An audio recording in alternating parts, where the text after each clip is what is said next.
자고 나면 오른다는 또 금리 얘기를 가지고 나오셨네요. 사실 어제 한은 총재 후보 인사청문회가 있어서 이제 금통위 결정 이후에 그 당시에는 이제 한은 총재 부재에서 이제 금리 인상을 전격적으로 결정을 했는데 한은 총재의 후보자의 입장이 뭔지에 대해서 이제 궁금했어요. 그래서 여러 가지 이제 의견을 발표했는데 먼저 우리 그 조기호 기자 리포트를 보고 한지영 기자하고 디테일한 얘기를 좀 나눠보도록 하겠습니다. 새 한국은행 총재 인사청문회에서 이창용 후보자가 금리를 올리겠다는 신호를 강하게 보냈습니다. 지금은 물가 잡는 게 가장 급하기 때문에 환영받지 않더라도 금리 인상 신호를 주며 할 일을 하겠다는 겁니다. 조기호 기자의 보도입니다. 물가냐 성장이냐는 질문에 이창용 한국은행 총재 후보자는 지금은 물가부터 잡아야 할 때라는 답을 내놨습니다. 오늘까지 저희가 보는 데이터를 보면 물가가 더 우려스러운 상황이기 때문에 적어도 1, 2년은 상승 국면으로 갈 것으로 보고 있습니다. 미국처럼 물가가 오른 뒤가 아닌 선제적으로 금리를 올려야 한다고 강조했습니다. 악역도 마다하지 않겠다고 했습니다.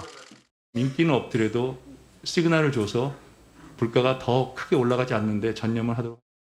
금리 인상폭은 물가가 얼마나 오를지 보고 또 경제 성장에 해가 되지 않는 선에서 결정하겠다고 덧붙였습니다. 금리를 올렸을 때 서민이 힘들어지는 문제는 범정부 차원에서 해법을 내놔야 한다고 밝혔습니다. 또 대출 정책은 부동산과 관련돼 있고 규제를 완화하면 물가에 부담을 주기 때문에 점진적으로 가야 한다고도 했습니다. 이 과정에서 정부와 소통하고 조율을 하겠지만 정부 정책에 끌려가지는 않을 것이란 입장도 내놨습니다.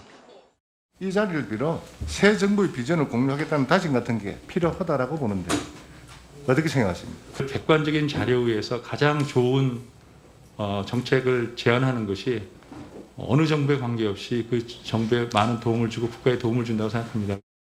윤석열 정부의 공약인 50조 원 추경에 대해선 불가피한 선택이라면서도 규모는 물가에 미치는 영향을 따져서 조절해야 한다고 제언했습니다. SBS 조교입니다. 네, 조기호 기자 리포트 봤습니다.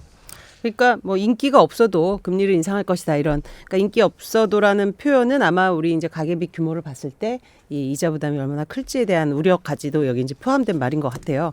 그래서 결국은 하여튼 물가는 1, 2년 동안 더 오를 거로 보이는데 지금 현재 금리 수준하고 그렇게 되면 어떻게까지 오르게 될지 한번 짚어볼까요? 네, 이번 주 이제 시중은행들이 주택담보대출 금리를 또 올렸어요. 그래서 그랬겠죠. 이제 뭐 네. 앞서 이제 대출금리 산정의 기준이 되는 코픽스가 올라선데 이 코픽스가 뭐냐면 뭐 다들 뭐 아시겠지만 설명을 한 번 더 하면 8개 이제 주요 은행들이 돈 빌려주기 위해서는 돈을 땡겨와야 되잖아요. 그렇기 위해서는 이제 뭐 예적금이나 이런 걸 하게 되는데 이런 거 이 조달한 다 그 돈의 평균 금리를 뭐 가중 평균하고 뭐 이런 그런 게 이제 코픽스다라고 보시면 되고 기준금리 영향을 당연히 가장 많이 받겠죠. 근데 이 3월 코픽스를 보면 한 달 사이에 0.02% 포인트가 올라서 지금 1.72%가 되면서 이게 지금 반영이 돼서 지금 시중은행 주담대 변동금리가 3.4에서 5.3% 이 사이가 됐는데 지난해 이 연말과 비교를 하면 상당금리가 0.3% 포인트 가까이 높아진 거예요. 주담대 이 고정형 금리도 이 최고금리가 지난달보다 1.4%나 급등을 하면서 6%대 중반이 지금 6%. 됐거든요. 예. 지금 이 기준금리 1.5% 앞으로 이제 두세 번 더 올리면 2%가 되는 거고 그거 넘을 수도 있고요. 그러면서 이제 주담대 최고금리가 연말에는 7%대 갈 거다 이런 전망이 있고요. 또 이거 말고도 이거보다 더 올려서 이제 2% 후반대가 만약에 기준금리가 가면 요게 이제 주담대는 8%대까지 간다 이런 얘기도 있습니다. 8%면은 대출하신 분들은 부담이 엄청 클 것 맞아요. 같은데. 사실 이제 금리 인상기에도 그래도 아직까지는 변동이 유리하다 그래서 우리가 이제 고정으로의 전환율이 상당히 낮았는데 지금 고정이 6%대 중반이고 변동이 상단이 5.3까지 올라오면 이건 그 전환을 고민하는 분도 꽤 늘어날 것 같아요. 그죠? 그러면은 지금 역시 또 같은 얘기지만 이자 부담은 이제 더 커지는데 어때요? 이제 그 연령대별로 또 더 이제 이자 부담이 큰 연령대가 있겠죠, 그죠? 네네. 아무래도 뭐 집 장만해야 하는 세대가 이제 30대가 많으니까 빚이 더 많을 텐데 다른 세대보다도 이 버는 거에 비해서 이제 빚이 더 많았었는데 장혜영 정의당 의원실 자료를 보면 소득 대비 가계대출이 얼마냐를 나타내는 LTI가 지난해 이 말 기준을 해서 전체 평균이 240%였어요. 20대, 30대는 280%로 최고 수준인데 그러니까 빚 규모가 30대에서는 그러니까 내가 버는 거에보다 2.8배 그리고 전체는 이제 연소득의 2.4배라는 의미거든요. 전체로도 굉장히 높은 거예요, 그죠? 그렇죠. 엄청 높죠. 근데 그 중에서 30대가 더 높은 거고 네. 이 빚 늘어나는 속도도 또 30대가 빠른데 LTI 증가폭이 1년 사이에 30대가 이 전체의 2배가 되는 그런 수치고요. 30대가 뭐 빚 많은 거 아까 말씀드렸듯이 당연한 건데 미래 소득을 좀 땡겨서 쓰는 게 이게 빚이잖아요. 이걸로 빚을 만들어서 자산을 만드는 거기 때문인데 금리 상승 국면에서는 뭐 다른 세대들보다 조금 더 리스크 관리에 좀 신경을 쓰셔야 되겠습니다. 뭐 이게 그러니까 이 빚을 뭐에 썼는지에 대한 분류는 안 나와 있는데 아마 이제 신용을 낸 주식 투자도 있을 수 있고 네. 그리고 이제 작년에 이제 부동산 가격이 오를 때 이제 좀 연끌을 하는 그런 것들이 여기에 반영되지 않았을까 이런 생각이 듭니다. 네. 그러면 빚 갚는데도 돈이 많이 들어가겠다라는 생각도 드는데요. 네, 30대는 자기가 번 것의 42% 거의 절반 수준이 연소득의 거의 절반 수준을 빚 갚는 데 쓴다 이렇게 보시면 되는데 이게 이제 DSR로 따져본 거잖아요. 총 부채 원리금 상환 비율, 그러니까 소득에 비해 갚아야 될 원리금이 얼마냐, 원금과 이자가 얼마냐 이런 개념인데, 근데 이게 앞서 이제 LTI랑 조금 다른 게 전세 대출이나 뭐 예적금 담보 대출 같은 이런 일부 대출이 빠져서 계산이 된 거거든요. 그렇기 때문에 이 42%보다 실제 갚아야 될 돈은 더 많을 것으로 보이고요. 근데 이제 앞으로 이제 금리가 오르면 또 이 빚 갚는 돈이 더 늘어날 거잖아요. 그래서 이제 고금리 시기에 정부가 또 대출 규제 뭐 완화한다 이런 말들이 한다 안 한다 지금 말이 많은데 이렇게 되면 이제 부채 규모가 더 커질 수 있다는 뭐 우려도 나오고 있습니다.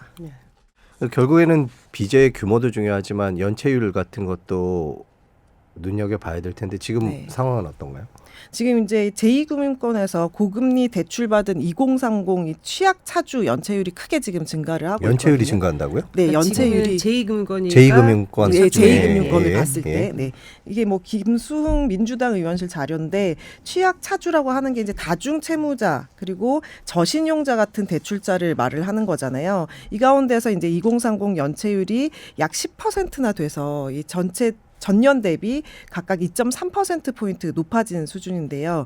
이에 반해서 이제 40대는 그래도 그나마 전년 대비 좀 줄거나 비슷한 수준이라고 하네요. 정부가 눈여겨봐야 되겠네요. 그렇죠. 사실 저번에 우리 전문가 모셨을 때도 우리나라 문제가 어떤 이자만 갚는 뭐 또 이제 변동금리 뭐 이런 대출 비율이 높다는 게 이제 굉장히 가계부채 위험 요인으로 지적이 됐었는데 그럼 당연히 이제 그 예금금리도 올려요, 그러면?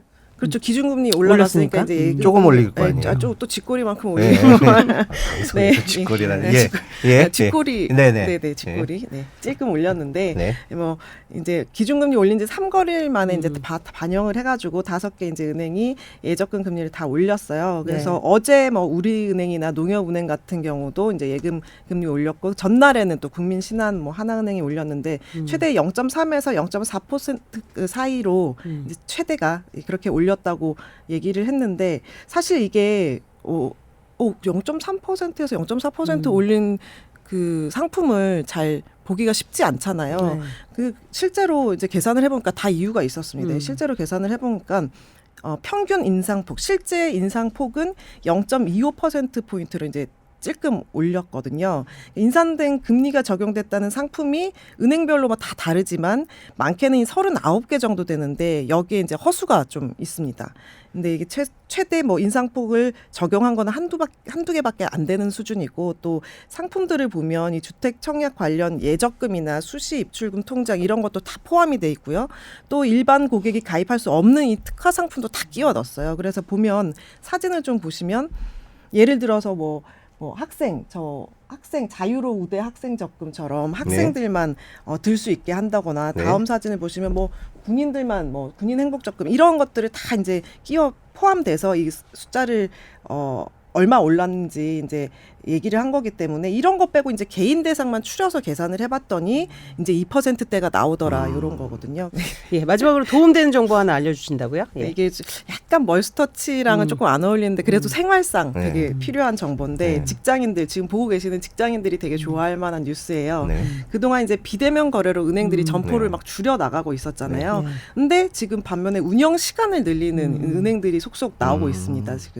지금 이제 문 닫는 시간이 오후 3시 반이에요. 저도 3시 반까지 줄었다고라고 생각을 했는데 이게 코로나 때문에 원래 4시였던 게 30분 앞당겨진 건데 사실 직장인들이 점심시간에 빠듯하게 뭐 은행 일을 보거나 아니면 뭐 사실 엄두도 잘 못 냈죠. 그래서 저 같은 경우에도 점심시간에 가면 밀려서 번호표만 뽑고 기다리다가 그냥 나오는 경우도 되게 많았거든요. 그래서 이게 직장인들의 희소식일 것 같아서 들고 나왔는데 국민은행이 앞서 저녁 6시까지 운영하는 영업점을 전국에 72개 이 점포로 확대를 했고요. 근데 이거 사실 또 저녁 6시기 때문에 직장인들 뭐 쉽진 않습니다. 칼퇴근해도 6시에 가기 힘든데 여기에 이제 좀 봐주시면 여기 사진 올려봐 주시면 네 신한은행이 저녁 8시까지나 토요일까지 운영하는 데를 지금 준비를 하고 있어요. 물론 소수입니다. 얼마 안 돼요. 5개 서울 지역 5개인데 다음 달부터 이르면 다음 달부터 시행을 하고요.